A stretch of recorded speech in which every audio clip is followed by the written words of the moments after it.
envie de mourir, je voudrais mourir, parce que le Macron ne fait rien pour nous, les petites retraites. Ne fait rien pour nous aider. Au contraire, il nous enfonce. Chantal, vous êtes retraitée? Oui, je suis retraitée depuis... Et je ne gagne pas beaucoup.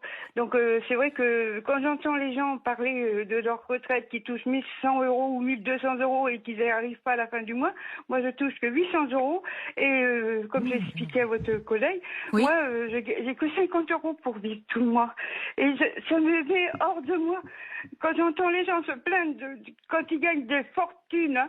Moi j'ai travaillé toute ma vie et j'ai gagné que 1200 euros pour pouvoir arriver à manger.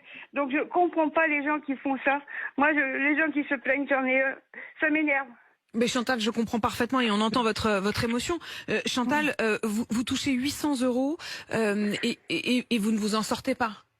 Ben non, quand j'ai tout payé, le loyer, l'électricité, l'eau, le gaz, tout, je n'y arrive pas. Donc, depuis que je suis à la retraite, je ne bouge plus de chez moi. Je bouge une seule fois pour faire 50 euros de courses par mois. Vous croyez que c'est une vie pour moi? Ah ben non, c'est pas une vie. Non, c'est pas une vie, ça, Chantal. Cette situation est scandaleuse. On pourrait corriger ces situations sans remettre en cause l'équilibre des retraites. Normalement, j'aurais dû gagner 1200 euros de retraite. Et je gagne que 800 euros. Et pourquoi?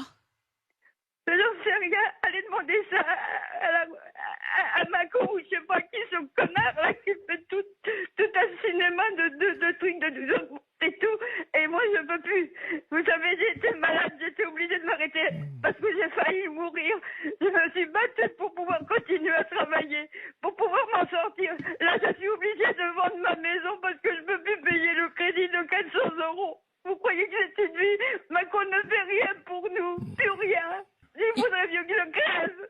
Non, Chantal, d'abord vous êtes là et vous avez cette énergie du désespoir, on l'entend bien, mais vous êtes là et vous vous battez au moins par les mots quand vous nous appelez ce matin. Chantal, j'aimerais venir vous rejoindre pour vous prendre dans mes bras. Chantal, honnêtement, quand on vous entend, c'est un cri de souffrance. On l'entend parfaitement. J'ai envie de mourir, des fois j'ai envie de mourir, je voudrais mourir parce que le Macron ne fait rien pour nous, les petites retraites. Ne fait rien pour nous aider. Au contraire, il nous enfonce. Chantal, quand Emmanuel Macron a promis qu'il y aurait des petites retraites à 1100 euros, vous n'en voyez absolument pas la couleur, mais si ça arrive, vous en sortirez un peu mieux. Disons que je pourrais peut-être m'en sortir, mais j'aurais plus ma maison. De toute façon, je vais m'en retrouver. Vous la vendez là? Moi, je m'en retrouve à la rue, de toute façon. Est-ce qu'il y a une solidarité, Chantal? Si vous vendez votre maison, vous irez habiter où? J'en sais rien, peut-être sous les ponts, j'en sais rien, je serai SDF. De toute façon. Vous avez quel âge, Chantal? 70 ans. 70 ans. Vous avez des voisins? Vous avez des amis?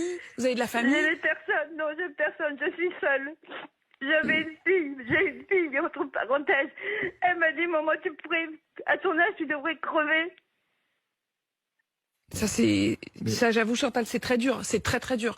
Ça fait très mal quand vous entendez votre fille dire, tu devrais crever, tu débarrasserais le plancher, ça fait très mal aussi. Chantal, François voudrait s'adresser à vous. Fou. Avoir le pays qui consacre le plus d'argent pour le paiement des retraites et se trouver face à des situations aussi scandaleuses, c'est totalement inadmissible. Et c'est évidemment pas en prélevant sur les plus jeunes 2 années de retraite en plus pour faire la retraite à 60 ans qu'on va résoudre ces problèmes. Quand on a fait le quoi qu'il en coûte, et là vraiment Chantal, je me dis mais on a fait le quoi qu'il en coûte, on a trouvé des sous pour que ceux qui ne pouvaient plus aller travailler parce que les restaurants étaient fermés, parce que les boutiques étaient fermées, on a trouvé le quoi qu'il en coûte. Honnêtement, 200 euros par mois pour vous, pour toucher 1000 euros, ce ne serait que décent.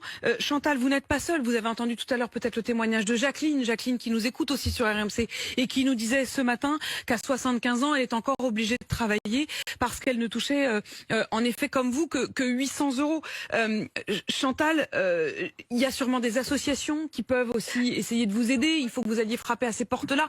J'imagine qu'il y a des moments où on n'en a même plus l'énergie, mais Chantal, ne laissez pas tomber.